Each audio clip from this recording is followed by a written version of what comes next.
Guys, may nagtatarget dito ng pitch namin. Hindi nila alam. Nakikita namin sila. Yung dalawang bata doon. Oh. They're trying to go here and there. Wala namang problema pero hilaw pa eh. That is not ripe yet. Namumula-mula sila oh.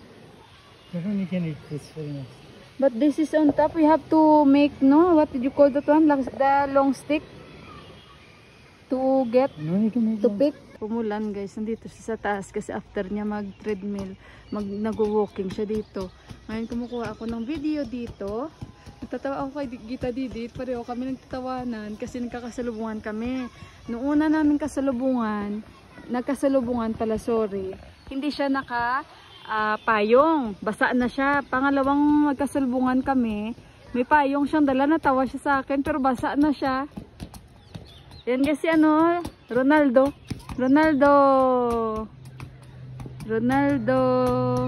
Be careful ang camera ko, Tabio, it's there. Maybe it will shake.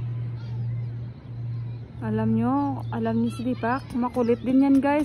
Kala nyo lang ako ang makulit dyan or ako ang nagtutukso dyan. Pero pag siya yan magtukso sa akin, ako, hindi nyo lang alam. Siyuhan, nandyan na naman yung mga kaibigan niya kahit maulan na. Sige gustong pumunta nagpapatulong daw sa kanyang project. Nagdala ng bike, nagbabike ngayon yung kaibigan niya para lang pumunta dito. Hingal na hingal pagdating O diba pag umulan malinis tingnan doon, klarong-klaro. Sinasabi ko sa inyo, tingnan nyo. Akala ko noon, diba galing kami sa village, talagang puno yan ng bato dyan. Ay, wala. O, tingnan nyo, lumaki ng mga saging ulit. Tingnan yung tatlong bata. Naglalaro sila ng putik. Mga bata dito, busy sa labas, laro. Diba? Ayun pa, sa kanila yung ganyan. Nakakatuwa. Umulan guys, maliligo pa nga ako Mag-aano ko, sabaw ng manok. Sabi ko sa dalawa kong kasama. Magsasabaw ako ngayon ng manok, bumili ako ng pak choy. Sabi ng Didi kanina na binilhan ko, sabi niya bilhin mo na yan dalawa, 50 rupees na lang. Kasi maulan, hindi na yan darating bukas. Sabi ko hindi, anuhin ko yan, ang dami-dami. Isa lang, ako lang naman ang kakain. Kahit nga yung isang bunch, hindi ko yan nilalagay buo. Sabi niya, di ba kung time-lapse ka dito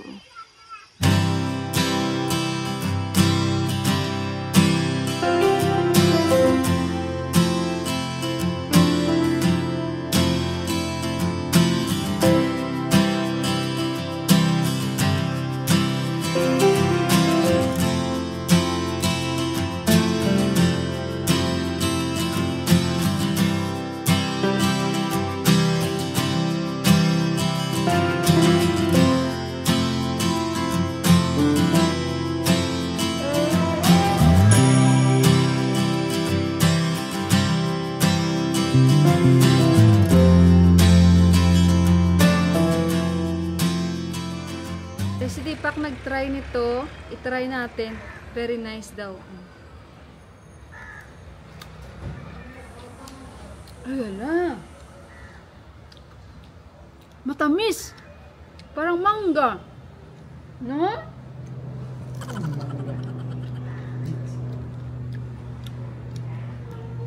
Hala guys, ang sarap.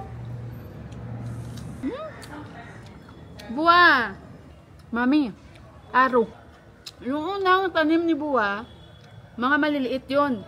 Pero pag nagbunga, ang dami din. This time, malalaki sila. Salamat sa nag-comment patungkol sa Queen of the Night. Tanim ko muna itong pinakamalaking snake plant.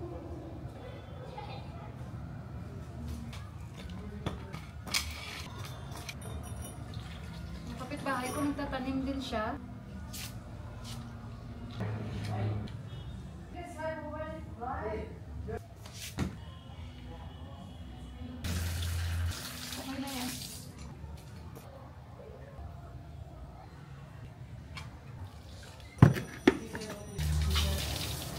Okay guys, yan na.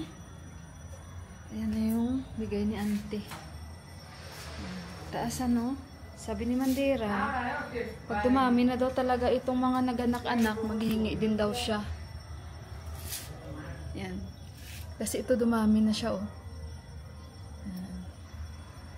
Ito na yung Parang curry leaves. Yan. May hiningi pa si Deepak doon eh. Hindi ko lang siya guys binibinyagan kasi salamat din sa nag-comment after 1 month ganun. Kaya hindi ko siya dinidiligan. Yan. Okay guys, meron akong shout out. Yung aking viewer na kung hindi ako nagkakamali ay siya ay isang 16 years old lamang. Ayan. So, bunso. Gusto ko siyang i-shout out si Mary Jane. Teka lang, kunin ko lang yung glass. Iba na pag nag-iedad na, alam nyo na, mga 40s. So, medyo iba na talaga. Ayan, si Mary Jane 16 Basco Bas. Ayan. Shout out sa iyo, bunso. Salamat sa lagi mong pagsuporta kay Ate Mila and of course sa inyong lahat, guys. Shout out din.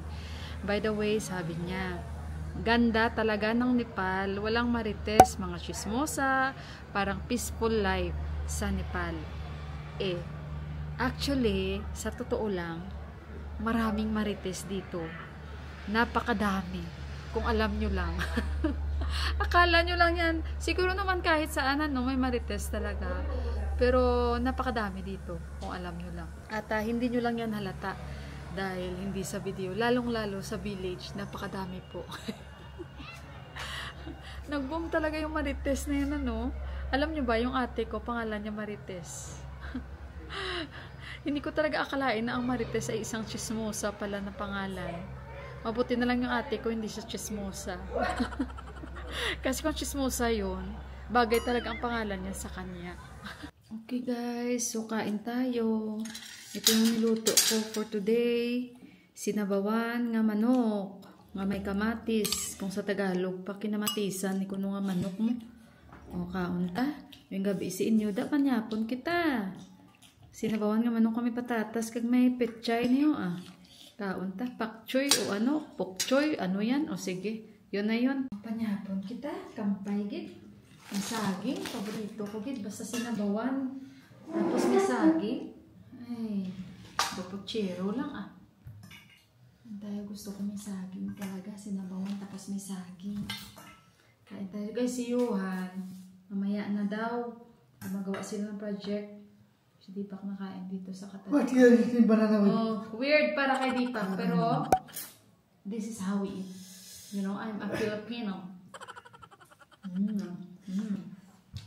Si Deepak, pag nagluto ako puchero, mawi-weirdan siya. Nung may saba ako. Bakit daw? Kumakain na ako ng rice, may saging. Especially the adobo and with the banana.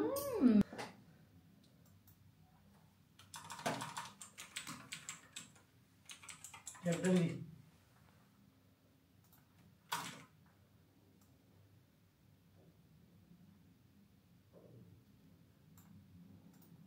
Okay guys. Bago kami matulog, syempre mag-good night muna ako sa inyo. Makikipag banding moment muna ulit ako sa inyo. Umalis na yung friend nila ni Johan, and mga pasado 9:00 kasi yung nanay niya tumatawag na naman. And kakababa lang din ng kaibigan ni Johan, si Atis. At bit-bit na naman yung gitara niya. So, ayun kasi, bali dito siya nagstay. At tinulungan siya nila ni Johan gumawa ng kanyang project. So, ayun, at tinapos ni Johan. At saka, ayun lang guys, at ayun yung aming ulam. At pinahigop ko si Johan ng maraming sabaw and konting manok ang kinain niya. Pero kinain niya yung mga gulay. At saka, ayun, si Deepak naubos niya rin, nagustuhan niya rin. Although bihira siya niyan kumain and hindi niya type masyado yung mga sinabawang manok, pero ngayon naubos niya talaga, as in simot sarap talaga siya. So masaya ako pag ganun. So ayun guys, i-end ko na yung aking vlog. Maraming salamat. Minsan nako-confuse ako kasi dalawa yung yung nakaharap sa akin. So ayun, mag-good night na ako. Maraming salamat sa inyong lahat muli sa pagbigay nyo lagi ng like, sa lagi nyong pagko-comment sa mga vlogs ko. Maraming salamat. And sa mga bago kong followers, maraming salamat po. Welcome sa aking channel. And sa mga hindi po nakapag-subscribe pa ng aking channel, i-click nyo lang yung pulang button para ma-update po kayo pag may bago po akong uploads. So, ayun. And again, thank you so much sa mga hindi po nag-i-skip ng ads. God bless sa ating lahat and lagi po tayong mag-pray. Ingat kayo palagi guys and isang mapagpalang gabi and good night. So bye guys! Thank you again!